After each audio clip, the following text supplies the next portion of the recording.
ጤና ይስጥልን የከበረ ሰላምታችን በመላው ዓለም ሆናችሁ ቃል ስፖርት ዩቲዩብ ቻናላችንን ለምትከታተሉ ውድ አድማጮቻችን ሁሉ ይድረስ ብለናል። ከእናንተ ከሆነው ቃል ስፖርት ዩቲዩብ ቻናል ለዚህም ሰዓት መርጠን ያሰናዳላችሁን ስፖርታዊ ጥንቅሮች በቅደም ተከተል እያደረስናችሁ ቆይታ የምናደርግ ይሆናል።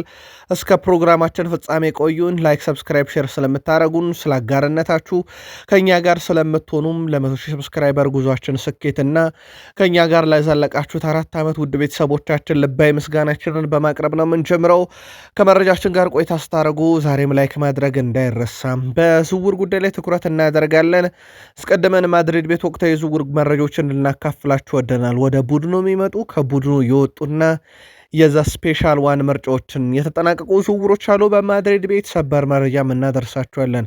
በባርሴሎና የሚፈለገውን ሰው ለየት ያለ መረጃ እናካፍላችኋለን፣ ትከታተሉታላችሁ።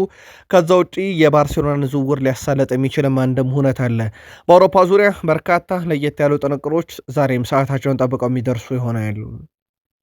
በተወዳጁ የእንግሊዝ ፕሪሚየር ሊግ የመረጃ ሰዓታችን በርከት ያሉ አጫጭር ስፖርታዊ መረጃዎችን ይዘናል። በፕሪሚየር ሊጉ በአጫጭር ስፖርታዊ መረጃዎቻችን የተጠናቀቁ ዝውውሮችንም እንደዚሁ አስቀድመን ለእናንተ ውድ አድማጮቻችን የምናካፍላችሁ ይሆናል። በታላላቆቹ ክለቦች ሲቲን በምክንያት እናነሳለን። ከዙር ጋርና የቡድን ዜና እያይዛል ለእናንተ ውድ አድማጮቻችን እንደዚሁ የምናካፍላችሁ ይሆናል። ቼልሲ ቤት የቡድኑ ተጫዋች ዳግም እንዲመለስ የተደረገበት መንገድ 75 ሚሊዮን ፓውንድ ቼልሲ ሊያገኝበት የሚችለውን ዝውውርና የቡድኑን ወቅታዊ እንቅስቃሴ በቃል ስፖርት ዩቲዩብ ቻናል በቼልሲ መረጃ ሰዓታችን እናካፍላችኋለን። ከሊቨርፑል ጋር በተያያዘ አንዶኒ ኤራውላ ክለቡ ላይ አንድ የሜዳ ክፍል በትልቁ አሳስቧቸዋል። ለዛም የሜዳ ክፍል መፍትሄ እያፈላለጉ ነው ተብሏል። ተፈላጊውን ተጫዋች እንነግራችኋለን። ልምድ ያለውን ተከላካይ ማምጣትና ስለ አዲስ ፈራሚው ኢዜሪ ኮንሳ ጨምሮ በሊቨርፑል ቤት ስለሚፈለጉ ተጫዋቾች እንነግራችኋለን። ሊቨርፑልያንም አብራችሁን ቆዩን። በዩናይትድ የሚፈለገው ተጫዋች በእናት ክለቡ እየተገፋ ነውና ምናልባት ዩናይትድ ድንገተኛ ዝውውር ሊያደርግ ይችላል። ከዛ ውጭ ዩናይትድን ተከላካይ ማጠናከር፣ የአጥቂ ክፍሉ ጉዳይ፣ የብሩኖ ፈርናንዴዝ ምላሽ፣ በማንቸስተር ዩናይትድ ዳግም የሚመለሰው ተጫዋች ከክለቡ ያሰናበተውን ሰው በተቃራኒው ሊፋለመው ይችላል። ከማንቸስተር ዩናይትድ ጋር በተያያዘ በዝውውር መስኮቱ የሚጠበቁ ትልቅ ሁነቶች አሉ። በዩናይትድ ይመጣሉ አይመጡ የሚለውን ነገራቸዋለን። ተጨማሪ ቡድን ዜናም ተይዟል። አርሰናል የብሩኖ ጊማሬሽን የሕክምና ምርመራ አጠናቆታል። ስለ ብሩኖ ጊማሬሽ ጥቂት ነገር እንላችኋለን። በተለይም አንድ ሰው ያስነሳው ሀሳብ ለየት ያለ ነው። የአርሰናል የዝውውር መረጃ እናካፍላችኋለን። አርሰናል ትላንትና አቋሙንም ፈትሿል። አዲሱንም መለያ አስተዋውቋል። የአቋም መፈተሻ ጨዋታ ግን በርካቶችን ለብስጭት መዳረጉን የገለጹልን ራሳቸው ሚኬል አርቴታ ናቸው። አርሰናልን በይፋ ተጫዋች መሸጡን አረጋግጧል። ተጨማሪ መረጃዎችን ይዘናል። እስከ ፕሮግራማችን ፍጻሜ ከኛ ጋር ቆዩን። ላይክ፣ ሰብስክራይብ፣ ሼር ስለምታደረጉን ግን አመስግነን ነው የምንጀምረው። በዝውውር መስኮቱ ሪያል ማድሪድን እናስቀድም። ሪያል ማድሪድ የኤድዋርዶ ካማቪንጋን የወደፊት እጣ ፈንታ እስካሁን እንዳልወሰነ ይፋ ተደርጓል። ካማቪንጋ በክለቡ ይቆያል፣ ከክለቡ ይወጣል የሚለው ነገር የተረጋገጠ ነገር የለውም። ውድ ቤተሰቦቻችን ከዛ ውጭ ከሪያል ማድሪድ ይወጣሉ ተብሎ ስማቸው በስፋት ከሚነሳው የሪያል ማድሪድ ተጫዋች ዲያዝ ጋር በተያያዘ ቤሽክታሾች ዲያዝን ከማድሪድ ለማስፈረም ምንም አይነት ስራ እየሰራን አይደለም ብለዋል። በእርግጥ በሪያል ማድሪድ ሊቆይ የሚችልበት በጣም ሰፊ እድል አለ። ማድሪድ ሽያጩ ላይ በጣም ነው የተጠመደበት ክረምት ነው ማለት ይቻላል። በእርግጥ ሪካርዱ አልተሰበረም። የአልቫሮ ሞራታ ወደ ቼልሲ ሲያመራ ያገኙት 80 ሚሊዮን ዩሮ ሪካርድ ነው፣ ምንም ጥያቄ የለውም። ከአካዳሚ ከወጡ ተጫዋቾቻቸው ውስጥ ግን ዘንድሮ እንደ ኒኮ ፓዝ ያለን 60 ሚሊዮን ዩሮ የሸጠ ቡድን እንደሆነ ይታወቃል። ጆዜ ሞሪኖ ዘ ስፔሻል ዋን የቡድኑ ወሳኝና ቁልፍ ተጫዋች ግን በዚህ ክረምት ክለቡን ለቀው እንዲወጡብኝ አልፈልግም ማለታቸውን ተከትሎ የአካዳሚና እድል የማያገኙት እንጂ ዋና ዋናዎቹ ይሸጣሉ ተብሎ አይጠበቅም። ሪያል ማድሪድ የሌብዥንጉን የክንፍ ተጫዋች የአንዲዮ ሜንዴን ለማስፈረም ስምምነቱ አለ። የቀረው የገንዘቡ አከፋፈል ስምምነትና የገንዘቡ መጠን ነበረ። ሎስ ብላንኮች ተጫዋቹን በ140 ሚሊዮን ዩሮ በሚደርስ የዝውውር ዋጋ ለማስፈረም ግን መስማማታቸውን ዘ አትሌቲክ አረጋግጧል። ዲዮሜንዲ ወደ ሪያል ማድሪድ በማቅናት የሕክምና ምርመራውን እንዲያደርግም ተፈቅዷል። የተጫዋቹ የቀድሞ ክለብ ሌጋኝስ ከዝውውሩ የተወሰነ ክፍያን እንደሚያገኝ ተረጋግጧል። ውስብስብ ያለው የያን ዲዮሜንዲ ዝውውር በዚህ ሳምንት ሕክምና ምርመራውን በማድሪድ ተገኝቶ በማድረግ የሚጠናቀቅ ይሆናል። 19 ዓመቱ ነው። 140 ሚሊዮን ዩሮ ለያን ዲዮሜንዲ ወጥቷል። የወቅቱን የዝውውር እንቅስቃሴ ግን እንዴት አገኛችሁት? ሌያንድሮ ሜንዲ 19 ዓመት ተጫዋች 140 ሚሊዮን ዩሮ ያውም የተከፈለው በሪያል ማድሪድ ሆኗል። ሪያል ማድሪድ ለብራዚል የተጫዋች ቪኒሺየስ ጁኒየር የተሻለ አዲስ ኮንትራት አቅርበውለታል። ሪያል ማድሪድ በትላንትናው ዕለት ከቪኒሺየስ ጁኒየር ወኪል ጋር ለንግግር ተቀምጦ እንደነበረ ይታወቃል። በዚህ ንግግር ሎስ ብላንኮች ከዚህ በፊት ያቀረቡትን ውል አሻሽለው ይዘው መቅረባቸው ተሰምቷል። ይሁን እንጂ በሪያል ማድሪድ እና በቪኒሺየስ ጁኒየር መካከል ያለው የፋይናንስ ልዩነት ትልቅ መሆኑ ተረጋግጧል። ሪያል ማድሪድ በትላንትናው ውሎ አሻሽሎ ያቀረበው ተጫዋቹ ለክለቡ አስፈላጊ መሆኑን ለማሳየትም መሆኑ ተነግሯል። ክለቡ አሁን ላይ ቪኒሺየስ ጁኒየር አስቦበት የመጨረሻ ውሳኔው እንዲወሰናቸው ቀነ ቀጠሮ ሰጥተውታል። ቪኒሺየስ ጁኒየር በቀጣይ ውሉን ከመቀበል ቀጣይ ዓመት በነፃ ከመውጣት ወይም አርሰናልን ከመቀላቀል አንዱን እንዲመርጥ ማለት ነው። አሁን በርከት ያሉ የስፔን መገናኛ ብዙሃን ግን ቪኒሺየስ ጁኒየር የቀረበለትን ኮንትራት ይፈርማል። ሪያል ማድሪዶችም ነገርየውን እንደ ሮናልዶና እንደ ራሞስ አያዩትም። ምክንያቱም ቪኒሺየስ ጁኒየር ወጣት ተጫዋች ነው ብለው ያምናሉ። ነገሩ በሪያል ማድሪድ እንዲቋጭ ይፈለጋል። ቪኒሺየስ ጁኒየር መቆየት ይፈልጋል። አሁን ያለው ሁኔታ 50-50 ነው። ግን በርከት ያሉ የስፔን መገናኛ ብዙሃን ቪኒሺየስ ጁኒየር በዛው ይቆያል የሚል ዘገባን እያሰራጩ ይገኛሉ። በባርሴሎና በኩል ዩሊያን አልቫሬዝን የግላቸው የማድረግ ፍላጎት አላቸው። የሚሸጡት ደግሞ ፌራን ቶሬዝን ነው። በጣም አስገራሚ መረጃ እንንገራችሁ ውድ ቤተሰቦቻችን። ፌራን ቶሬዝ እጥፍ ጎሎችን አስቆጥሯል በ2025/26 የውድድር ዓመት ከዩሊያን አልቫሬዝ አንጻር ማለት ነው። ለባርሴሎና ባለፈው ዓመት 16 ጎሎችን አስቆጥሯል። ዩሊያን አልቫሬዝ 8 ጎሎችን አስቆጥሯል እና ቅያሬው አዋጭ ነው ትክክለኛ ነው የሚለው አሁን ጥያቄ የሚያስነሳ ሆኗል። ምክንያቱም ፌራን ቶሬዝን መልቀቃቸው አይቀርም። ዩሊያን አልቫሬዝን ሲያስፈርሙት ዩሊያን አልቫሬዝን የሚያስፈርሙበት ገንዘብና ፌራን ቶሬዝን የሚሸጡበት ተብሎ ይሆናል ተብሎ የሚጠበቀው ደግሞ ፈጽሞ የሚገናኝ አይደለም። ምናልባት የሪያል ማድሪድ ይሄኛው የዝውውር ቅያሬ አዋጭነቱ ምን ያህል ነው ብላችሁ ታስባላችሁ? 16 ጎል ያስቆጠረን ተጫዋች ሸጠው 8 ጎል ያስቆጠረን ሊገዙ ነው። ያውም እጥፍ በሆነ የዝውውር ሂሳብና አዋጭነቱን ግን ባርሴሎናዎች ጻፉልን።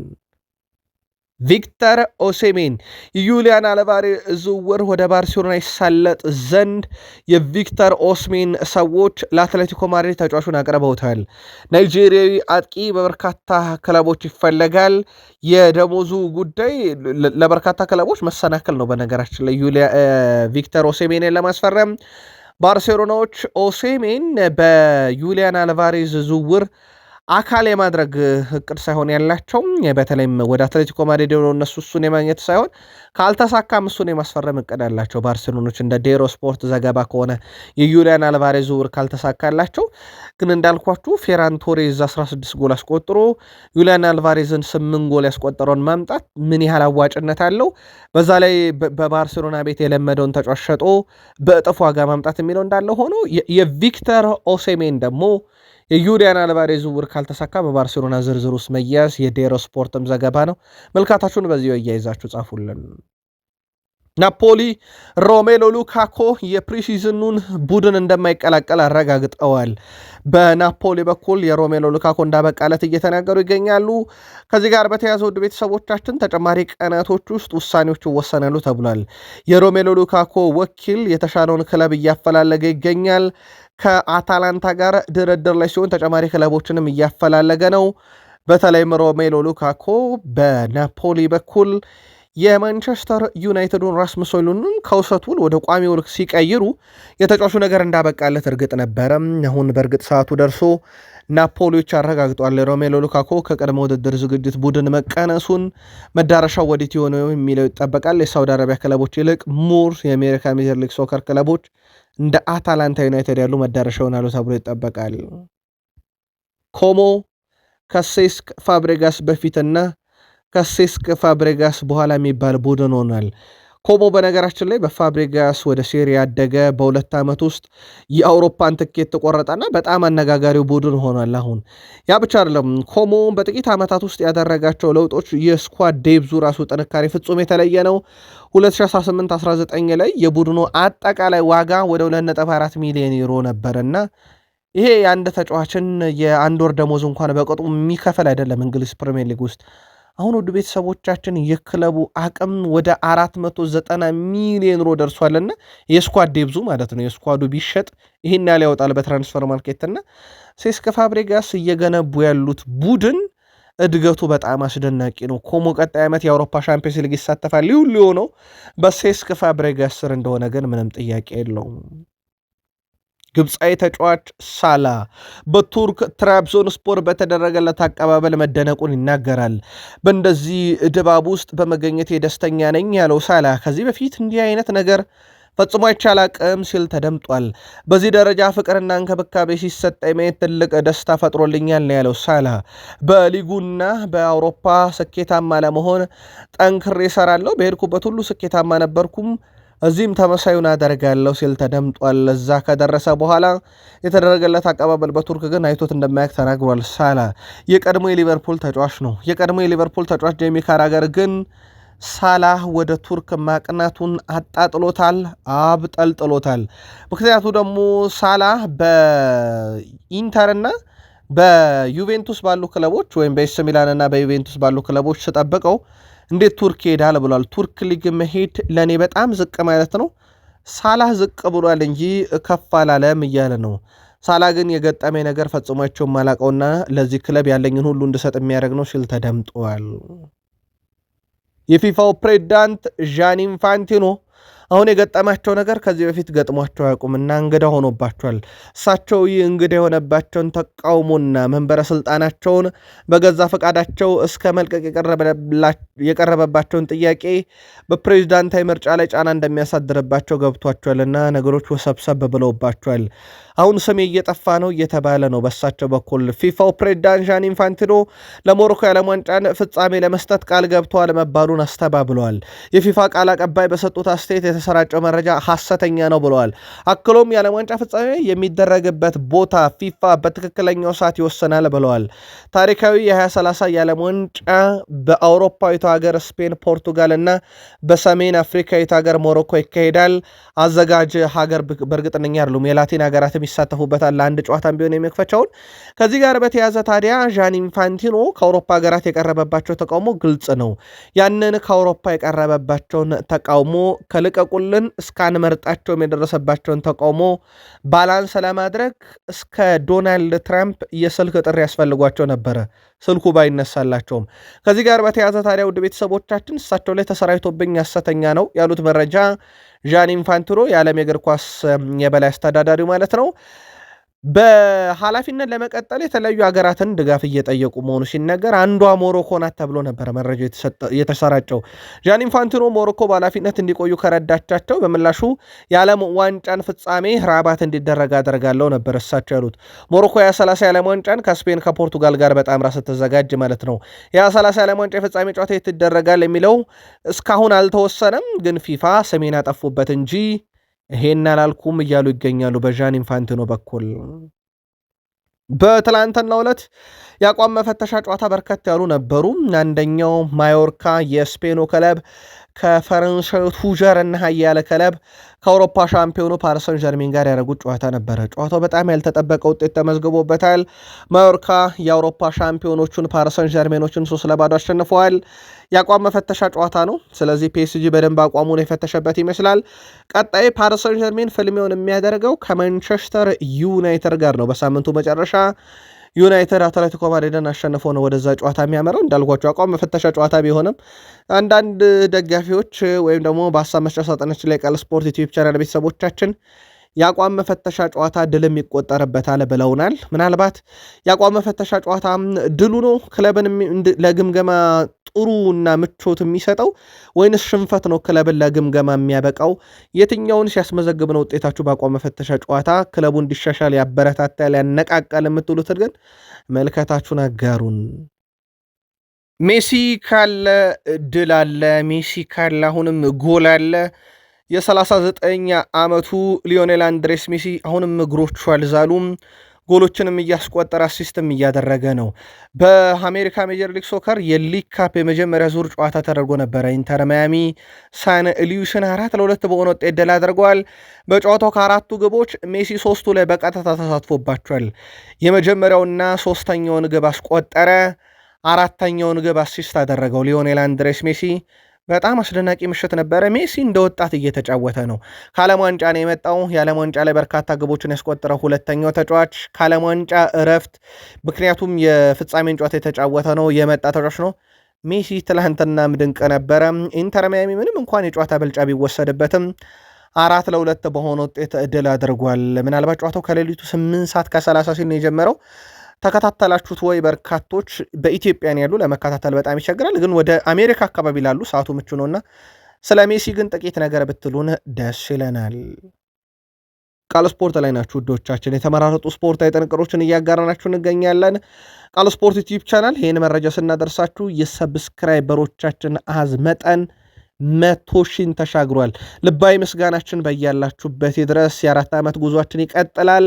አብራችሁን ስለምትሆኑም እኛ ከልብ አመስጋኞች ነን። ዛሬም ላይክ ማድረግ እንዳይረሳ። በተወዳጁ የእንግሊዝ ፕሪሚየር ሊግ ከዝውውር መስኮቱን ጀምር ፉላም በበርካታ ክለቦች የሚፈለገውን የሬንሱን የማል ተከላካይ አብዱል ሐሚድ አይት ቡድላልን ለማስፈረም ይፋዊ ጥያቄ አቀርበዋል። 20 ሚሊዮን ፓውንድ አቀርበዋል። ሬንስ ተጫዋቹ የዋጋ መጠኑ ገና አንሶብናል እያሉ ነው። ፉላሞች በተጫዋቹ ላይ ያላቸው ፍላጎት ቀጥሏል። የዝውውር መስኮቱ ከመዘጋቱ በፊት ሊያስፈርሟቸው ከሚፈልጉት ተጫዋች አንዱ ሆኗል። ግን ፉልሃም ከእናት ክለቡ ሊል ብቻ አይደለም፣ ከሬንስ ብቻ አይደለም፣ ከበርካታ ክለቦችን ፉክክር ይጠብቀዋል። በርካታ ኮከቦችና ከዋክብቶቹን በዚህ ክረምት ያጣው ባለፉት 3 ዓመታት ደግሞ የአስደናቂው ቡድን ፓሪሰን ጀርሜንን በሴንት ጄምስ ፓርክ ስቴዲየም የረመረመው ኒካስል 3 ተጫዋች ብቻ ቀርቶታል። አሰልጣኙን ኤዲሃውንም አቶ አሁን ያለ አሰልጣኝ መገኘቱ ግን አብቅቷል። ከአሰልጣኝ ኤዲሃው ጋር የተለያየው ኒካስል ዩናይትድ አዲስ አሰልጣኝ ሾመዋል። ኒካስል የአልአህሊውን አሰልጣኝ ማቲያስ ጃይሴልን በዋና አሰልጣኝነት መሾማቸው ተረጋግጧል። የ38 ዓመቱ አሰልጣኝ በቀጣይ በስፔን ቡድኑን በመረከብ ስራቸውን በይፋ ይጀምራሉ። ጀርመናዊ አሰልጣኝ የተጫዋችነት ጊዜያቸውን በሆፈን የሚያሳለፉ ሲሆን በ26 ዓመታቸው ነበር ጫማቸውን የሰቀሉት። አሁን ማቲያስ ጄሼል በኒካስል ዩናይትድ አዲሱ አሰልጣኝ ሆነው ስራቸውን በይፋ ይጀምራሉ። የሳሳውን ኒውካስል እንዴት አድርገው ያጠናክሩታል፣ ይገነቡታል፣ ትልቁ የቤት ስራቸው ይሆናል። በነገራችን ላይ የማቲያስ ጄሼልን ሹመት ተከትሎ ፕሪሚየር ሊጉ በሚቀጥለው የውድድር ዓመት አዳዲስ 9 አሰልጣኞችን እንመለከትበታለን። አሰልጣኝነታቸው ለፕሪሚየር ሊጉ አዲስ ባይሆንም ለክለቦች ግን አዲስ ነው። እዛው በፕሪሚየር ሊጉ ውስጥ የተደረጉ የአሰልጣኞች ዝውውር ስላሉ ማለት ነው። ማርኮ ሮይስ በርንማውዝን ይዘዋል። ዣቪ አሎንሶ ቼልሲን፣ ፔርሴች ክሪስታል ፓላስን፣ አልቫሮ አርቤሎሃ ፉልሃምን፣ ኤንዞ ማሬስካ ማንቸስተር ሲቲን፣ አንዶኒ ሄራኦላ ሊቨርፑልን፣ ማቲያስ ጄሼል ኒካስል ዩናይትድን፣ ኦሊቨር ግላስነር በኖቲንጋም ፎረስት እናያቸዋለን። እንደዚሁም ጋሪ ኦኔል የኢፕስዊች ታውን አሰልጣኝ ሆነዋል እና ከ20ዎቹ ክለቦች 9ኙ በአዲስ አሰልጣኝ ነው ፕሪሚየር ሊጉን እንዲሁ የሚጀምሩት። የተወሰኑ አሰልጣኞች ደግሞ እንደ ማንቸስተር ዩናይትድ ያሉ አሰልጣኞቻቸውን ከጊዜ አሰልጣኝነት ወደ ቋሚነትም የቀየሩበት ነውና ኦልሞስት በሚቀጥለው የውድድር ዓመት አዳዲስ ሹመቶችን የምናይበት ፕሪሚየር ሊግ ይሆናል እንደማለት ነው። ማንቸስተር ሲቲዎች የዛሬ 5 ዓመት በዚህ ሰዓት የዓለማችንን የዝውውር ሪከርድ ጭምር ወደ መሰባበር የተጠጉበት ሰዓት ነበረ። በእርግጥ ያ ሪከርድ በፕሪሚየር ሊጉ እንግዲህ የነበረ የወቅቱ ትልቅ ሪከርድ ነበረ። እንግሊዛዊ ተጫዋች ሆኖ ደግሞ ሪከርዱ ለረጅም ጊዜም ይዞ የነበረ ነው። ጃክ ግሪሊሽ በ117.5 ሚሊዮን ዩሮ የሲቲ ንብረት የሆነበት ሰዓት ነበረ።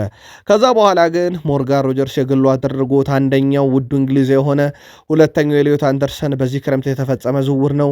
ጁድ ቤሊንግሃም ወደ ሪያል ማድሪድ ሲያቀና 3ኛው ውድ ሆነ። የጃክ ግሪሊሽ ወደ 4ኛ ዝቅ አለ። ዴክላን ራይስ 5ኛው ውዱ ዝውውር ሆኗል። እነኚህ እንግሊዛውያን ውድ ዝውውሮች ናቸው። አሁን ሲቲ የዚህን ተጫዋች ሽያጭ እንግዲህ እየተጠባበቀ ይገኛል። ከበርካታ ክለቦች ድርድሮች፣ ጥያቄዎች አሉ። የውሰት ሆኖበት ነው ሲቲ በቋሚነት ተጫዋቹን የሚወስድለት ክለብ እያፈላለገ ይገኛል። ውድ ቤተሰቦቻችን ከሲቲ ደጋፊዎች በተደጋጋሚ እየመጣልን ያለ ጥያቄ የአማካኝ ክፍሉ ላይ ምን አዲስ ነገር አለ የሚል ነው። ውድ ቤተሰቦቻችን ምናልባት መረጃውን ለማስታወስ ያክል ብቻ ነው እና ለውድ የቃል ስፖርት ዩቲዩብ ቻናል የሲቲ ደጋፊዎች ያለንን አክብሮት ለመግለጽ ነው። አዲስ የወጣ መረጃ የለም በቃል ስፖርት ዩቲዩብ ቻናል። ይህን መረጃ አፕዴት ስናደርግ ለጊዜው ሲቲ ቤት አለ የሚባለው ከአዮብ ቧዲ ጋር በቃል ደረጃ የተደረሰው ስምምነት ነው። ከሊል ጋር ድርድሩ ቀጥሏል። ያው ከሰሞኑ እንደነገርናችሁ ሲቲ አንዱን አዝሎ አንዱን አንጠልጥሎ ሆኖበታል። ምክንያቱም የሮድሪን ጉዳይ ነው አሁን አዝለው ተያዙት። ሮድሪ እንዲለቀባቸው አይፈልጉም። ከጉዳቱ አገግሞ እንዲጫወትላቸው ይፈልጋሉ። ኮንትራቱን እንዲያረዝምላቸው ይፈልጋሉ። አዋጭነቱ ምን ያህል ነው የሚለውን ግን ለሲቲ ደጋፊዎች ድጋሚ እናቀርብ። አንድ ተጫዋች በዚህን ያክል ደረጃ ልቡ ሸፍቶ ማቆየት አዋጭ ነው አዋጭ አይደለም የሚለውን ጻፉልን። ዋናው ፍላጎት ግን የሲቲ አሁንም ያ ነው። አዮብ ቧዲን ግን ማስፈረማቸውን ይተዋሉ ማለት አይደለም። ይህን ስምምነቱን ይተውታል ማለት አይደለም። ሮድሪ እሺ በሲቲ ቆያለው ኮንትራቴን ያራዝማለሁ ሲል አዮብ ቧዲ እዛው በሊል በውሰት ይቆያል አስፈርሞት። ሮድሪ ግን ከለቀቀ አዮብ ቧዲን ያመጡታል። አሁንም ያለው ሁኔታ ያ ነው። የጀርመኑ አምደኛ ፍሎሪያን ፔልተንበርግም አረጋግጦልናል። ለሲቲ ደጋፊዎች አዲስ ነገር ካለ ቃል ስፖርት ዩቲዩብ ቻናል በፍጥነት ነው መረጃውን አፕዴት የምናደርግላችሁ። ቼልሲ በኩል ከረጅም ጊዜ በኋላ የወዳጅነት ጨዋታ ላይ የቅጣት ጊዜውን ጨርሶ ያጠናቀቀውን ማይካሎ ሙድሪክን ዣቪ አሎንሶ አጫወቱት። አሁን በርካታ ያሉ የዜና ምንጮች ለዚህ ተጫዋች መጫወት ምክንያት ኒኮላስ ጃክሰን ነው። ኒኮላስ ጃክሰን አሰልጣኙን ጠይቆ እሱ የጨዋታ ጊዜው አጥሮ እንዲጫወት ፍቃድ ከሰጡ ተጫዋቾች አንዱ ነው ተብሏልና ተጫዋቾቹ ራሱ ያደረጉለት ድጋፍ ትልቅ የሚባል ነው። በተጫዋቹ በኩል ሜዳ ላይ ገብቶ ጥቂት ደቂቃዎችን በሁለተኛ አጋማሽ እንዲያደርግ ተፈቅዶለታል። ተጫውቷል። በእርግጥ አሁን በቅድመ ውድድር ዝግጅት በልምምድ ቦታ ላይ የሚያሳየው እንቅስቃሴ በቼልሲ ይቀጥል አይቀጥል የሚለው ይወሰናል። በነገራችን ላይ በፕሪሚየር ሊግ ሊጫወት የሚችልበት እድል አለ። ምናልባት ቼልሲን ከለቀቀ ማይካሎ ሙድሪክ እንደ ኮቬንትሪ ሲቲ ያለ የቀድሞ የቼልሲ ተጫዋች በነበረው በፍራንክ ጄምስ ላምፓርድ የሚሰለጥነው ኮቬንትሪ ሲቲ የማይካሎ ሙድሪክ ፈላጊ እንደሆነ እንዳይዘነጋም። በቼልሲ በኩል የዣቪ አሎንሶን የመጀመሪያ ጥቂት ቆይታዎች በአቋም መፈተሻ ጨዋታ እንኳን ካየን በተከታታይ 2 ጨዋታ ተሸንፈዋልና እንደ አድማጫችን ከሰው ሰራሽ አስተውሎት ጋር ውይይት አድርጎ በሰው ሰራሽ አስተውሎት የተላከለትን መልእክት ልኮልን ነበረ። ዣቪ አሎንሶ ምርጥ አሰልጣኝ መሆኑን የሚናገር ዣቪ አሎንሶ በቼልሲ ገና የመጀመሪያ ጥቂት ጊዜው እንደሆነ ጊዜ እንደሚያስፈልገው የሚጠቁምና በረጅም ጊዜ የቡድኑ ምርጥ አሰልጣኝ ይሆናል የሚል ከሰው ሰራሽ አስተውሎት የደረሰኝ መልእክት አለ ብሎ ልኮልን ነበረና በእርግጥ አንድ አሰልጣኝ በአቋም መፈተሻ ጨዋታ አቋሙ ይገመገማል። ሰርቷል አልሰራም ቀመኑ ማለት ይቸግራል። ቢያንስ 2-3 ወራት ሊያስፈልጉት ይችላሉ በዋናው ጨዋታ ራሱ። ከዚህ ጋር በተያያዘ ሌቪ ኮልዌል ዣቪ አሎንሶ አይደለም አሰልጣኝነቱ ልምምዱ ራሱ ጥርት ያለ ነውና እሱ በእርግጠኝነት ምርጡ አሰልጣኝ ሆኖ በቼልሲ ታዩታላችሁ ማለቱ ይታወቃል። ቼልሲ ቤት የጨዋታ ዕድል ላያገኝ ይችላል ተብሎ በበርካታ ክለቦች ሲፈለግ የነበረው ማሎ ጉስቶን በተመለከተ አንዱ የሲቲ ፍላጎት ማሎ ጉስቶን ማስፈረም ነበረ። ማሬስካ ወደ ሲቲ ሲያመሩ ከቼልሲ ሊያስኮበልሏቸው ከፈለጓቸው ግንባር ቀደሙ ማሎ ጉስቶ፣ ከዛ በኋላ ፔድሮ ኔቶ ይጠቀሳሉ። የ75 ሚሊዮን የዝውውር ሂሳብ ፍላጎት በቼልሲ በኩል ግን ሲቲን ወደ ኋላ አስብሎት ነበረ። አሁን ላይ ሌላ ፈላጊ ክለብ መጥቷል። የፈረንሳዩ ቱጃር ክለብ የቀይ መስመር ተመላላሹን የግላቸው የማድረግ ፍላጎት አላቸው ፓሪስ ሰን ዠርሜኖች ስለ ሁኔታውም መረጃዎችን እያሰባሰቡ ነው ተብሏል። ግን ፓሪስ ሰን ዠርሜንም ቢሆን ቼልሲ የጠየቀውን የዝውውር ሂሳብ ይካፍላሉ ተብሎ በትልቁ አይጠበቅም። ምናልባት ከቼልሲ ዝውውር ጋር በተያያዘ የተወሰኑ መረጃዎችን እንጠቁማችሁ። አክሰል ዲሳሲ ወደ ፓላስ ሊያቀኑ የሚችሉበት በጣም ሰፊ እድል አለ። ይሄን መረጃ ለእናንተ ውድ አድማጮቻችን ስናደርሳችሁ፣ ከዛ በተጨማሪ ቻሎባ የሕክምና ምርመራውን በጣሊያን ተገኝቶ ያደርጋል። ከዛ ውጭ ውድ ቤተሰቦቻችን ቱንሲ አድራቢውን በተመለከተ በርካታ ክለቦች እየፈለጉት ነው። ቼልሲ ተጫዋቹን ለመሸጥ ፈቃደኛ ነው። በድርድር ላይ ነው የሚገኘው ከበርካታ ክለቦች ጋር። በርካታ የቼልሲ ደጋፊዎች ግን አሁን ላይ እነኝን ተጫዋቾች ነቶንሲ አድራቢዮን፣ ትሮቫ ቻሎቫን፣ ናክሰል ዲሳሲን ሽያጭ በጉጉት እየጠበቁ መሆኑን በስፋት እየነገሩን ነው። በተቃራኒው ደግሞ ቼልሲ ቻቫሪያኒን ከዮቫይካኖ ለማስፈረም የመጨረሻ ሁሉን ነገሮች አጠናቆ የሕክምና ምርመራ ብቻ ቀርቶታል። በተቃራኒው ደግሞ ቼልሲ የሚያመጣው ዝውውር ነው። አዳዲስ ነገሮች ሲኖሩ እየተከታተለን አብዴት እናደርጋቸዋለን።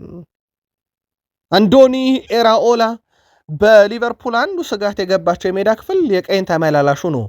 አርኖልድ ከለቀቀ በኋላም በፍሪፖንግ ብቃት ደስተኛ ቢሆኑም በፍሪፖንግ ጉዳት ግን አርኔ ስሎትም ቢሆን ከስጋት አላመለጡም። የሊቨርፑል ደጋፊዎችም እንደ አርኖልድ ያለ በዛ ቦታ ሊሆንላቸው የቻለ የለም። አሁን ሌሎች አማራጮችን እያዩ ይገኛሉ። ሊቨርፑል የቶትናሙን የቀኝ ተመላላሽ ጄደን ስፔንስን በቅርበት እየተከታተሉ ነው። ተጫዋቹ በዝውውር መስኮቱ ላይ ይፋዊ ጥያቄ የሚቀርብለት ከሆነ ቶትናምን ለመልቀቅ ዝግጁ እንደሆነ ይታወቃል። በሊቨርፑል ቤት ምናልባት ሌሎችንም አማራጮች ሊመለከቱ ይችላሉ ተብሏል። ስፔንስ ከሊቨርፑል የዝውውር ጥያቄ የሚቀርብለት ከሆነና በቶትናም ሆትስፐርስ በኩል ደግሞ እስከ 35 ሚሊዮን ፓውንድ የሚከፈላቸው ከሆነ ዝውውሩን ሊፈቅዱ ይችላሉ። ጄደን ስፔንስ ከሊቨርፑል የዝውውር ጥያቄን እየጠበቀ ነው ተብሏል። ክለቡን ለመልቀቅ መፍቀዱ በዋነኝነት ለሊቨርፑል ሊረዳው ይችላል። ሊቨርፑል በዝውውር መስኮቱ ላይ ልምድ ያለውን ተከላካይ ያመጣል የሚሉ መላምቶች ቢኖሩም እስካሁን ይፋዊ ጥያቄ ያደረገበት አንድም ልምድ ያለው የማል ተከላካይ የለም። ምናልባት ማርክ ጉዌን ያን ያስፈርመው ቢሆን ኖሮ ዛሬ ላይ የኮናቴ ተተኪ ፍለጋ ገበያም አይወጣም ነበረም። በእርግጥ ጆቫኒ ሊዮን ተመልሷል። ጀርሚ ጃኩዌቴ በቅርቡ ይጠበቃል በቡድን ውስጥ። ግን ደግሞ ልምድ ያለውን ተከላካይ ለማምጣት በሚደረገው ጥረት ላይ ኢዜሪ ኮንሳ ስሙ ቢያያዝም በሊቨርፑል ቢደነቅም በወቅታዊ ሁኔታ ግን ሊቨርፑል ዝውውሩ ላይ መግባት አይፈልጉም ተብሏል። እንደ ምክንያት የተጠቀሰውም በአስቶን ቪላ በኩል ለተጫዋቹ የቀረበው የዝውውር ሂሳብ ነው ተብሏል። አርሰናልም የተጫዋቹ ፈላጊ እንደሆነ ሳይዘነጋ ማለት ነው። ዜሪ ኮንሳ በአስቶን ቪላ እንዲቆይ ደግሞ በተቃራኒው የኡናይ ኤምሬ ፍላጎት አለ። ለማንኛውም ሊቨርፑል በአሁን ባሉት ተከላካይ የመቀጠል እድሉ በጣም ሰፊ የሚባል ነው። አዲስ ነገር ካለ ግን ቃል ስፖርት ዩቲዩብ ቻናል እንከታተለዋለን።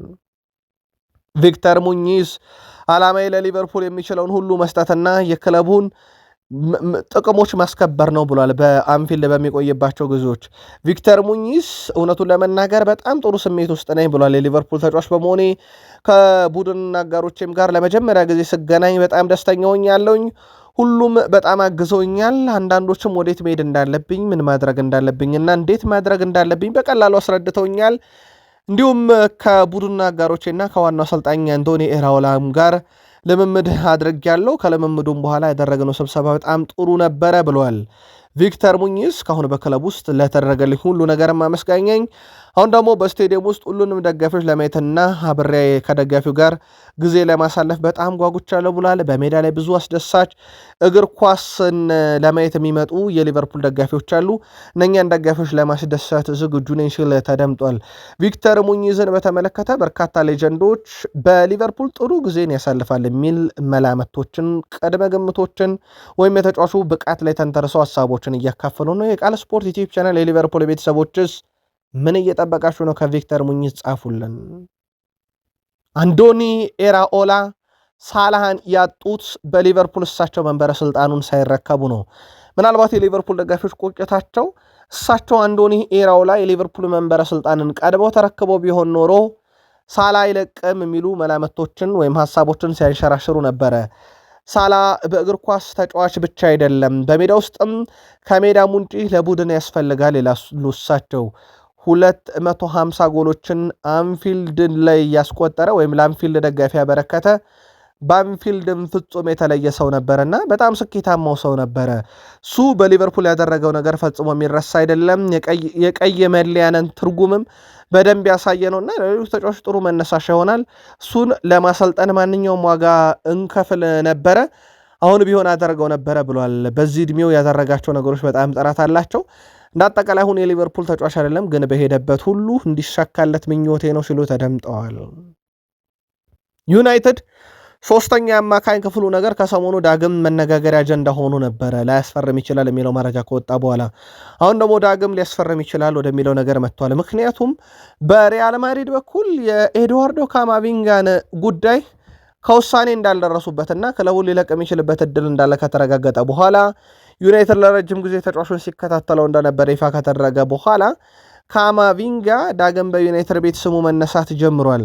ማድሪድ ተጫዋቹን በይፋ ለገበያ ማቅረቡን አላረጋገጠም። በእርግጥ ግን በቡድን ውስጥ የቋሚነት ስፍራን እንደማያገኝና መልቀቅ ከፈለገ ሊለቀው የሚችልበት እድል እንዳለ ተረጋግጧል። ከዚህ ጋር በተያያዘ ማንቸስተር ዩናይትድ ወደዚህ ዝውውር ይመለሳል አይመለስም? ከተመለሰስ ከሪያል ማድሪድ ጋር እንደነ ዩሪ ቲልማንስ እና እንደ አንድሬ ሳንቶስ ከ50 ሚሊዮን ፓውንድ በታች ተደራድሮ ያገኘዋል ተብሎ የማይጠበቀውን ተጫዋች ዩናይትድ ምን ያህል ጊዜ ይደራደርበታል የሚለው ይጠበቃል። ያው ጊዜ የሚፈልግ ጉዳይ ነው፣ ግን ዩናይትድ ወደዚህ ዝውውር መመለስ ፍላጎት ካላቸው አሁን ትክክለኛው ጊዜ ነው። መረጃው የዴሮ ስፖርት ነው። ዩናይትድ በሌስ አንድሮ ማርቲኔዝ እና በማቲያስ ዴላይት ጉዳት ተመሯል። እንደ ሃሪ ማጉዌር ያለው ዕድሜው ገፍቷል። ከዩናይትድ ጋር 1 ዓመት ኮንትራት ይቀረዋል። ስለዚህ ማንቸስተር ዩናይትድ በረጅም ጊዜ የሚያገለግላቸውን ተከላካይ ማምጣት ይጠበቅባቸው ነበረ። ግን አሁን ላይ በዩናይትድ ቤት ስሙን ያገኘ ነው የ28 ዓመቱ ኮሎምቢያዊ ተከላካይ ነው። በበርካታ ክለቦች ይፈለጋል። ጆዋን ሉክሚ ይህን ተጫዋች ለማምጣት በሚደረግ ጥረት ላይ ፕሪሚየር ሊግ ክለቦችም እንዳሉበት ይታወቃል። ከፕሪሚየር ሊግ ውጭ ዩቬንቱስ፣ ኮሞ ሌሎች ፈላጊዎቹ ናቸው። በቦሎኛ ቤት ይገኛል ተከላካዩ። ዩናይትድ በዝርዝራቸው ውስጥ አለ ተብሏል። ግን ዩናይትድ እንዲህ አይነት አንጋፋ ተጫዋች ማምጣት ውስጥ የረባ ነው ወይ ቢሳካ ዝውውሩ? መልካታችሁን ዩናይትድ ያላኩልን። ከዛ ውጪ በማንቸስተር ዩናይትድ የፊት መስመር ጉዳይ ላይ ማንቸስተር ዩናይትድ ቤንያሚን ሼሽኮ ለገበያ እንደማይቀርብ አረጋግጧል። ምንም እንኳን ከበርካታ ክለቦች ጋር ስሙ ቢያያዝም ቤንያሚን ሼሽኮ በዚህ ክረምት ለገበያ እንደማይቀርብና የማይከል ካሪክ ዋነኛ ዕቅድ መሆኑ ተረጋግጧል። በማንቸስተር ዩናይትድ በኩል ተጫዋቹ ባሳለፈው የውድድር ዓመትም በተለይ በካሪክ ስር ባሳለፈው ጊዜ በጣም ደስተኛ መሆናቸው ተጠቁሞ ከዛ ውጪ በቅድመ ውድድር ዝግጅት ቡድኑን በጊዜ ይቀላቀላል ተብሎ ይታሰባል። የጉዳት የማገገም ሂደቱም ላይ መሆኑን ተከትሎ ማለት ነው። በቤንያሚን ሼሽኮ በኩል በተለይም ራሱን አሻሽሎ የመጣበት መንገድ ተክለሰውነቱ መሻሻሉ በዩናይትድ ቤት በበርካቶች ዘንድ እንዲወደስና እንዲወደድ አድርጎታል። በተጫዋቹ እድገት ላይ ደስተኛ የሆኑት ማንቸስተር ዩናይትዶች ያቆዩታል ተብሏል። ይልቁንስ እሱን ያግዛል የተባለ ሁለተኛ አጥቂ ይጠበቃል። ጆሽኮዋ ዜርኪዝ በውሰት ለማስፈረም በርካታ ክለቦች እየተንቀሳቀሱ ነው። ዩናይትድ ቋሚ ሽያጭ እየፈለገ እንደሆነ ይታወቃል። ቋሚ ካልተሸጠ ያው ዜርኪዚ የቤንያሚን ሼሽኮ ተጠባባቂ ሆኖ ይቀጥላል ተብሎ ይጠበቃል። ሌላው ብሩኖ ፈርናንዴዝ ነው በዩናይትድ የሚጠበቀው። በነገራችን ላይ ብሩኖ ፈርናንዴዝ ባለፉት 6 ዓመታት 5 ጊዜ በፕሪሚየር ሊጉ ከፍተኛውን የግብ ዕድል በመፍጠር አጠላቋል። ይሄ በጣም አነጋጋሪ ነው። አንድ የተበለጠው በ2021-22 በትሬንት አሌክሳንደር አርኖልድ ብቻ ነው በርካታ የግብ ዕድሎችን በመፍጠር የሚበለጠው እንደ ስኩዋካ መረጃ ከሆነ። ከዛ ውጭ ባሉት ዓመታት በሙሉ ግን ባለፉት 6 ዓመታት ማለትም በ5 ዓመታት የብሩኖን ያክል ከፍተኛ የግብ ዕድል የፈጠረ የለም። ተጫዋቹ አሁንም በዩናይትድ ይቆያል። ተጫዋቹ አሁንም በዩናይትድ ኮንትራቱን ያከብራል። ማንቸስተር ዩናይትድ እስከ ነፃ ማጣት መስዋዕትነት ሊከፍልበት ይችላል። እስካሁን ባለው ሂደትም ለተጫዋቹ ቅርበት ያላቸው ቡድኑ በክረምት እያደረገ ባለው የዝውውር እንቅስቃሴ ላይ ተመስርቶ የብሩኖ ኮንትራት የማራዘም ሂደት ይፋ ይደረጋል። ብሩኖ ከሳምንታዊ ደሞዙ በላይ ዩናይትድ የክረምት ዝውውሩ ያሳስበዋል ነው የተባለው። ማርከስ ራሽፈርድ ከዩናይትድ ለመውጣት ምክንያቱ ሩበን አሞሪም ናቸው። በእርግጥ የግል ጉዳዮች ናቸው። በልምምድ ላይ ጥረት እያደረገ አይደለም። ሜዳ ላይ በሚሰጠው ድል ራሱን እያሳየ አይደለም። ከልምምድ በኋላ ወይም ጨዋታ ከተጠናቀቀ በኋላ የግል ህይወቶቹ ከአሰልጣኙ ፈቃድና ቁጥጥር ውጭ ናቸው። ወይም ደግሞ ስፖርታዊ ጉዳዮችን በተመለከተ ቅድሚያ እየሰጠ አይደለም። እናም በመዝናኛ ቦታዎች ላይ በጣም እያዘወተረ ነው በሚል በሩበን አሞሪም ከተገመገመ በኋላ ከዩናይትድ ስንብቱን ሆነ። አስቶን ቪላ በውሰት በባርሴሎናም በኩል በውሰት ጊዜ እንዳሳለፈ የሚዘነጋ አይደለም። አሁን ዩናይትድ ተጫዋች ሆኖ የመጀመሪያው ጨዋታውን የሚያደርገው ምናልባትም ኤስ ሚላን ከዩናይትድ በሚያደርጉት ሩበን አሞሪም ኤስ ሚላንን ይዘው ከዩናይትድ ያባረሩትን ሰው በተቃራኒ በመግጠም በዩናይትድ ዳግም ሊመለሱ ይችላል። ማርከስ ራሽፈርድ ከረፍት በኋላ ወደ ማንቸስተር ዩናይትድ ቀጣይ ሳምንት እንደሚመለስ ይታወቃል። የፓሪሰን ጀርሜን ጨዋታን ግን ይደርሳል ተብሎ አይጠበቅም። በማንቸስተር ዩናይትድ የዝውውር ጉዳይ ላይ ዴቪድ ኦርኔስቴ የዘ አትሌቲኮ አምደኛ ስለ 2 የማንቸስተር ዩናይትድ የግራ ተመላላሾች ይነግረናል። አንደኛው ሉዊስ ሆል ነው። በጣም ከባድ፣ በጣም አዳጋችና የመፈጸም ዕድሉ በጣም ዝቅተኛ ብሎታል። ከዛ በኋላ የማይል ሉዊስ ስኬሊንም ዝውውር ተጠይቆ ነበረ። አርሰናል በዚህ ሰዓት ስኬሊን የመሸጥ ዕቅድ የለውምና ማንቸስተር ዩናይትድ ማይል ሉዊስ ስኬሊንም የማግኘት ዕድሉ በጣም ዝቅተኛ ነው ይላል። ስለዚህ ዴቪድ ኦርኔስቴ ዩናይትድ በሉዊስ ሆል ላይም እርግጠኛና የተረጋገጠ ፍላጎት ቢኖረውም በማይል ሉዊስ ስኬሊ ላይ ቢኖረውም ሞር ዩናይትድ ግን ከነኝ ውጭ የሆነ ተጫዋች የማምጣት እድል ነው ያለው የሚል ዘገባን ይዞ ወጥቷል። አንቶኒ ሮቢንሰን በዋነኝነት ሊጠቀስ ይችላል በዚህ የሜዳ ክፍል ላይ በማንቸስተር ዩናይትድ በኩል። ዩናይትድ ግን በዛ ሜዳ ክፍል ላይም ተጫዋች ካላመጣ ልክ አማካዩ ላይ ሜሰን ማውንትን በጥልቅ አማካይ ማጫወት ይቻላል ብሎ ቦርዱ እንዳመነው በግራ ተመላላሽ ቦታ ላይ ደግሞ አጥቂ ሆኖ መጫወቱ ጥሩ የሆነለት ፓትሪክ ዶርጉን ወደ ተፈጥሯዊ ቦታ መልሰው ሊያጫውቱ ይችላሉ። ዩናይትድ ያመልከታችሁን አጋሩን። በማንቸስተር ዩናይትድ በኩል ከክለቡ በነፃ የተሰናበተው ጀደን ሳንቾ የሩበን አሞሪም ምርጫ አልነበረም። የማንቸስተር ዩናይትድ ጊዜ አሰልጣኝ ምርጫም አልነበረም። የካሪክም የጊዜ አሰልጣኝነትም የቋሚ አሰልጣኝነትም ምርጫ አይደለም። ያ ባይሆን ኖሮ በዩናይትድ ኮንትራቱን ማራዘም የሚችልበት እድል ነበረም። ግን ከዛ በኋላ ዩናይትድ ለቀቀ። የዩናይትድ ምንም አይነት እቅዱ ስለሌለ ማለት ነው። አሁን ተጫዋቹ መዳረሻው እርግጥ አይደለም። ቦሩሲያ ዶርትመንድ ምናልባት ቀጣይ መዳረሻ ይሆናል ተብሎ ይታሰባል። እንደ ስካይ ስፖርት ዘገባ ከሆነ ተጫዋቹ በበርካታ የአውሮፓ ክለቦች የሳውዲ አረቢያና የመካከለኛው ምስራቅ አረብ ሀገራትም ጭምር የተጫዋቹ ፈላጊ ናቸው። ብታምኑም ባታምኑም 25 ዓመቱ ነው ጀደን ሳንቾ። በ25 ዓመቱ ነው ሁሉ ነገር የጠፋበት ፈላጊ ክለብም ጭምር በአውሮፓ ትልቅ የሆነ። ከዚህ ጋር በተያያዘ ተጫዋቹ በሚቀጥሉት ቀናት የሊግ ጨዋታዎች ከመጀመሩ በፊት አዲስ ክለብ ይቀላቀላል። ዩናይትድ ግን ከዚህ ሽያጭ የሚያገኘው ነገር የለም። ምክንያቱም ዩናይትድ ኮንትራቱን አላራዘምም ብሎ በነፃ እንደለቀቀው የሚዘነጋ አይደለም። የአርሰናል ደጋፊዎች የብሩኖ ጉማሬሽ ጉዳይ ትላንት እፎይታ ሰጣቸው። ሌላ እፎይታ የሚሰጥ መረጃን ጨምርላችሁ ለአርሰናል ደጋፊዎች። ብሩኖ ጉማሬሽ የአርሰናል ተጫዋች ይሆን ዘንድ ያደረገውን የሕክምና ምርመራ በተሳካ ሁኔታ አጠናቆታል። ብራዚላዊ የአማካኝ ስፍራ ተጫዋች ትላንትና ነበረ በ75 ሚሊዮን ፓውንድ አርሰናልን ለመቀላቀል ከስምነት የደረሰው። ኒካስል እጅ ሰጠ ተስማማ ብለን ጠይቀን ነበር። አንድ ታማኝ የአርሰናል ደጋፊ ብለን የምናስበው ታማኝነቱ ከምንም በላይ ለቃል ስፖርት ዩቲዩብ ቻናል የሆነ ኒካስል እጅ ሰጠ ብንል ይሻላል ብሏል። በነገራችን ላይ አሁን በወጣው መረጃ መሰረት የሕክምና ምርመራውን በተሳካ ሁኔታ ያጠናቀቀው ብሩኖ ጊማሬሽ የ4 ዓመት ኮንትራትን በአርሰናል ቤት ይፈርማል። ማይክል አርቴታ ከተጫዋቹ ጋር ትላንትና መወየታቸውን አረጋግጠናል። ውይይት ብቻ አይደለም ተገናኝተውም ነበረ። ያም በአርሰናል የፎቶ መነሳት ስነስርዓቱን ለማሳለጥ ነው ተብሏል። ብሩኖ ጊማሬሽ የአርሰናል ተጫዋች ሆኗል። አሁን እሱ ብዙ አሳሳቢ ጉዳይ አይደለም። አሳሳቢው ጉዳይ የግራ ክንፍ አጥቂ ከዚህ በኋላ በአርሰናል ቤት ማን ነው። ሚኬል አማርቲያን አርቴታ ለዚህ ደግሞ ሁነኛ ስራ ይሰሩበታል ተብሎ ይጠበቃል። በሚኬል አማርቲያን አርቴታና በአንድሪያ ቤርታ የሚመራው የአርሰናል የዝውውር ክንፍ በብሩኖ ጊማሬሽ አርሰናልን አስደስቶ ቀጣዩን እየጠበቀ እንደሆነ ይታወቃል። ከዚህ ጋር በተያያዘ የአርሰናሉ ተከላካይ ሪካርዶ ካላፊዮሪ አምና ያነሳነውን ዋንጫ ወይም በተጠናቀቀ ውድድር ዓመት ያነሳነውን የፕሪሚየር ሊግ ዋንጫን የሚበልጥ ቡድን መገንባት አለብን። ለዛ ቡድን ደግሞ የሚያስፈልገን እንደ ብሩኖ ጊማሬሽም እንደ ቪኒሺየስ ጁኒየርም ያለ ነው ብሏልና እነኚህ ዝውውሮች ለአርሰናል ትልቅ አበርክቶ ይኖራቸዋል። አምና ፕሪሚየር ሊጉን ካጠናቀቀው ቡድናችን የበለጠ ጠንካራ ያደርገናል ብሏል። አምና ከ22 ዓመት በኋላ ዋንጫ የበላውን ቡድን ማጠናከር ለቡድኑ በጣም ወሳኝ መሆኑንም ሪካርዶ ካላፊዮሪ ይናገራል። የብሩኖ አልቋል። የቪኒሺየስ ጁኒየር ግን በጣም አጠራጣሪ ደረጃ እንደደረሰ ይታወቃል። አርሰናል ትላንትና የምርም አቋሙን ፈትሿል።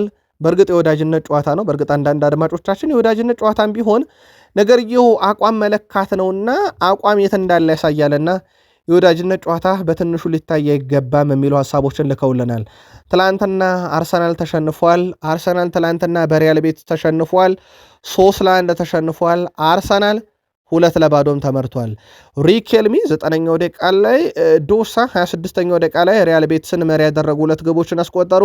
ፔሮ ኤንካፔ 32ኛው ደቂቃ ላይ ለአርሰናል ግብ አስቆጥሮ 2-1 ሆኖ ነበር ጨዋታው። በኋላም ላይ ፎርላንስ 43ኛው ደቂቃ ላይ ግብ አስቆጥሮ ሪያል ቤትስ አርሰናልን 3-0 በሆነ ውጤት መርታት ችሏል። አርሰናል እሁድ በኤምሬትስ ስቴዲየም ተጨማሪ ወዳጅነት ጨዋታን ከቦሩሲያ ዶርትመንድ ጋር እንደዚሁ የሚያከናውን ይሆናል። አርሰናል በጨዋታው አዲሱን 3ኛውን መለያ አድርጎ ገብቷል። ያው መለያቸውን እያስተዋወቁም ይገኛሉ። ለገበያ እንደቀረበ ይታወቃል። ከዚህ ጋር በተያያዘ የክለቡ አሰልጣኝ ሚኬል አማርቲያን አርቴታ በዚህ ሽንፈት ዙሪያ ሀሳባቸውን አጋርተዋል። ተጫዋቾቼ በንዴት ጦፈዋል ብለዋል። በእርግጥ እሳቸው ግን በተቆጠረ ቁጥር የፕሪሚየር ሊግ ነጥብ እየጣሉ የሚመስል አይነት እንቅስቃሴ ነበረ ስንመለከትባቸው የነበረው። የቅርብ ውድድር ዝግጅቱን እያደረገ የሚገኙ አርሰናል በአየርላንዱ ዲብሊን ከተማ ከስፔኑ ክለብ ሪያል ቤትስ ጋር ባደረገው ጨዋታ ያልተጠበቀ ሽንፈት መስተናገዱን ተከትሎ የተጫዋቾቹ ስሜት በእጅጉ መጎዳቱን አሰልጣኝ ሚኬል አማርቲያን አርቴታ ገልጿል። መድፈኞቹ ባልተለመደ ሁኔታ የመከላከያ ክፍላቸው ክፉኛ ተዳክሞ በታየ በታየበት የመጀመሪያ አጋማሽ 3 ግቦችንም ለማስተናገድ ተገደው ነበረ። ምንም እንኳን በኳስ ቁጥጥሩ አርሰናል የተሻለ ቢሆንም እጅግ አደገኛ በሆኑ ሙከራዎች ግን አርሰናል ተበልጦ ነበረ። ከመጀመሪያው አጋማሽ መጥፎ አቋም በኋላ በመልበሻ ክፍል ውስጥ ስለነበረው ድባብ የጠየቁት አርቴታ በጣም ተበሳጭተዋል። ተጫዋቾቼ ከባድ ጊዜ ነበር ያሳለፉት፣ በንዴትም ጦፎ ነበረ፣ ግን ይሄ ጥሩ ነው፣ ተጫዋቾቼ እንዲነሳሱ ያደርጋል ብለዋል። እሳቸው በዛው የቃለ መጠይቅ ሂደት ላይ ስለ ሌሎች ተጫዋቾች ተጠይቀው ነበረ። ስለ ብሩኖ ጊማሬሽ፣ ስለ ቪኒሲየስ ጁኒየር ለእኛ ፊርማውን ስላላኖረ ተጫዋች አልናገርም ብለው ነበረ ጋዜጣዊ መግለጫውን ያጠናቀቁት። ትላንትና የአርሰናልን ጨዋታ የተመለከታችሁ ምን ታዘባችሁ? ምን ጎደለ? በእርግጥ እረፍት ላይ ያሉ ተጫዋቾች እንዳሉ ሳይዘነጋ ማለት ነው። የመርሳይዱ ክለብ ኤቨርተን ክርስቲያን ኖርጋርድን ማስፈረማቸውን ይፋ አድርገዋል። ክርስቲያን ኖርጋርድ ከአርሰናል በ7 ሚሊዮን ፓውንድ ነው ኤቨርተንን የተቀላቀለው። የ32 ዓመት ተጫዋች 1 ዓመት በአርሰናል አሳልፎ ነበረ። ኖርጋርድ ባለፈው ክረምት ላይ ነበረ አርሰናል ከብሬንትፎርድ ያስፈረሙት። ኖርጋርድ ከፊርማውን በኋላ ለውጥና ትልቅ የጨዋታ ሚና እንደሚያስፈልገኝ ተሰምቶ ነበረ ብሏል። ከዴቪድ ሞይስ እና ሌሎች ሰዎች ስለ ክለቡ እቅድ ሲሰማ መጓጓትን የገለጸው ኖርጋርድ እዚህ ስመጣ ያ ስሜት የበለጠ ጨምሯል ሲል ተደምጧል። በእርግጥ በአርሰናል ቢቆይ የመጫወቻ ደቂቃን እንደማያገኝ ያስቀድሞ የታወቀ ነው። በአርሰናል ቆይታው አንድ ጊዜ ብቻ ቋሚ የሆነ ተጫውቶ አንድ የፕሪሚየር ሊግ ዋንጫን ያሳካ ነው። በእርግጥ አርሰናል ይሄን ተጫዋች ማምጣት ግድ በሚለው ሰዓት ነው ያመጡት። ምክንያቱም ልምድ ያለው ተጫዋች ያስፈልጋቸው ነበር። አርሰናሎች በተጠናቀቀ ውድድር ዓመት የቡድኑን ወሳኝ ቁልፍ የተባሉ ተጫዋቾቹን መልቀቁና ማጣቱ እንዲሁ የሚዘነጋ አይደለም። አሁን ግን እንደ ክርስቲያን ኖርጋርድ ያሉ ተጫዋቾችን መልቀቂያው ትክክለኛው ጊዜ ደርሶ ነበርና ተጫዋቹን በይፋ ለቀውታል። በአርሰናል በኩል ተጨማሪ ዝውውሮች ግን ይኖራሉ ተብሎ ይጠበቃል። የዝውውር መስኮት ኦልሞስት ከ25 እስከ 26 ቀን ባሉ ጊዜያት ውስጥ ይቀሩታል።